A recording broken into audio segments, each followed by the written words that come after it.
शम्स तबरेज़ एक बुज़ुर्ग थे और असल नाम शम्सुद्दीन था। आप मौलाना जलालुद्दीन रूमी के नाम से मशहूर हुए। दोस्तों, एक मर्तबा एक उस्ताद एक हौज़ के किनारे अपने शागिर्दों को दर्स दे रहे थे कि इस दौरान एक बुज़ुर्ग टहलते हुए इस तरफ आ निकले। मुसाफिर मालूम होते थे, कपड़े गर्द में अटे हुए और जूते फटे हुए थे। थोड़ी देर सुनते रहे, फिर बोले, इस किताब में क्या है? उस्ताद ने नरमी से जवाब दिया, हज़रत, हाथ से लिखी हुई इस किताब में वो कुछ है जो आप नहीं जानते। बुजुर्ग ने कहा, दिखाओ। फिर किताब हाथ में ली और पानी से भरे हौज़ में फेंक दी। उस्ताद परेशान हो गए, रुआन से होकर कहा, यह आपने क्या कर दिया? हज़रत, मेरी सारी मेहनत ज़ाया कर दी। बुजुर्ग ने कहा, अरे रोता क्यों है, ठहर जा। ये कहकर हौज़ में हाथ डालकर किताब निकाली और उस्ताद के हाथ में थमा दी। किताब इसी तरह खुश्क थी जैसे पहले थी। उस्ताद हैरान रह गए, पूछा, हज़रत ये क्या? बुजुर्ग ने कहा, मियाँ ये वो है जो तुम नहीं जानते। यह कहकर बुजुर्ग तेज़ तेज़ कदमों से चलते हुए नज़रों से ओझल हो गए और उस्ताद गुमसुम खड़े रह गए। हवास बहाल हुए तो पीछे दौड़ पड़े और उनसे लिपट गए। नाजरीन, ये बुजुर्ग थे जो उस्ताद मौलाना जलालुद्दीन रूमी के नाम से मशहूर हुए, जिनके बारे में आज आपको तफसील से बताएंगे। जलालुद्दीन रूमी 4 रबीउल अव्वल 604 हिजरी 30 सितंबर 1270 को जुमा के रोज़ अफ़गानिस्तान के कदीम शहर बलग में पैदा हुए। वालिद शेख बहाउद्दीन आलिम फाजिल बुज़ुर्ग थे। रूमी का शजरा नसब हज़रत अबू बकर सिद्दीक़ से जा मिलता है।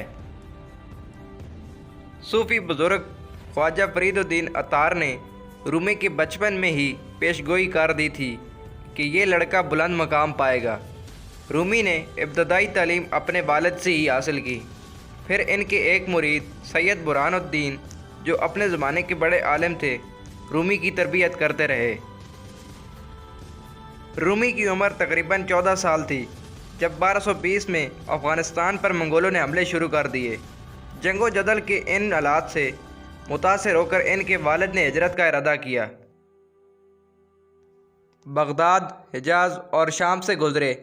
आखिर सल्जुकी शहज़ादे अलाउद्दीन कैकबाद की दरख्वास्त पर जनूबी तुर्की के कदीम शहर कोनिया पहुँच गए। 24 साल की उम्र तक मौलाना रूमी ने हिसाब, मंतिक, तिबियात, सियासत, फ़लसफ़ा और अखलाकियात के साथ कुरान और हदीस का बग़ौर मुताला किया। मुख्तलिफ़ दरसगाहों से मज़ीद इल्म हासिल करते रहे और 34 बरस की उम्र में मुस्लिम आलिम बन गए। 27 जमादिल सानी 642 हिजरी 30 नवंबर 1244 को बुध के दिन जब मौलाना शम्स तबरेज़ से इनकी पहली मुलाकात हुई। इस वक्त इनकी उम्र 37 साल थी और शम्स तबरेज़ 60 साल के थे। इस मुलाकात ने मौलाना रूमी की ज़िंदगी में इनकलाब बर्पा कर दिया। मौलाना रूमी अपनी ज़िंदगी में कसरत से रियाज़त करते रहे। 10-10, 20-20 दिन के मुसलसल रोज़े रखते और हरगिज़ कुछ ना खाते। नमाज पढ़ते वक्त चेहरा सुर्ख हो जाता। कई मरतबा इशा की नमाज के बाद 2 रकात नफल की नियत करते और इन्हीं 2 रकतों में सुबह हो जाती। एक बार नमाज के दौरान रो दिए। सर्दी की शिद्दत से आंसू चेहरे पर जम गए। मसनवी मौलाना रूम, ये मौलाना जलालुद्दीन रूमी की वो तसनीफ़ है जिसमें इन्होंने कुरानी तालीमात के साथ साथ अफलातूनी ख़यालात, ईसाईयत, यहूदियत, मजूसियत और हिंदू नज़रियात भी शामिल किए हैं। इस किताब की 6 जिल्दें हैं। असल किताब फ़ारसी ज़ुबान में है, लेकिन इसका तर्जमा दुनिया की तकरीबन हर ज़ुबान में हो चुका है।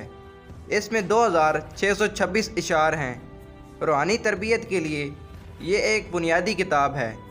मौलाना रूमी अल्लामा इकबाल के रूहानी मुर्शद थे। तवील बीमारी, निकाहत और दुरुस्त तशख़ीस ना होने की वजह से 6 जमादिउल सानी 672 हिजरी 17 दिसंबर 1273 पीर के रोज़ मौलाना रूमी वफ़ात पा गए। आपकी वफ़ात के एक हफ़्ते बाद آپ کی چہیتی بلی بھی مر گئی۔ اسے آپ کی قبر کے برابر میں دفن کر دیا گیا۔ مولانا کے بعد ان کی پوتی اور ان کے دوسرے بیٹے سلطان ولد کی بیٹی ایک عرصے تک اپنے دادا کے افکار کی نشر و اشاعت کرتی رہیں۔ دوستو ویڈیو اچھی لگی ہو تو ویڈیو کو لائک کر دیں۔ اس طرح کی مزید ویڈیوز دیکھنے کے لیے ہمارے چینل MK.TV کو سبسکرائب کریں۔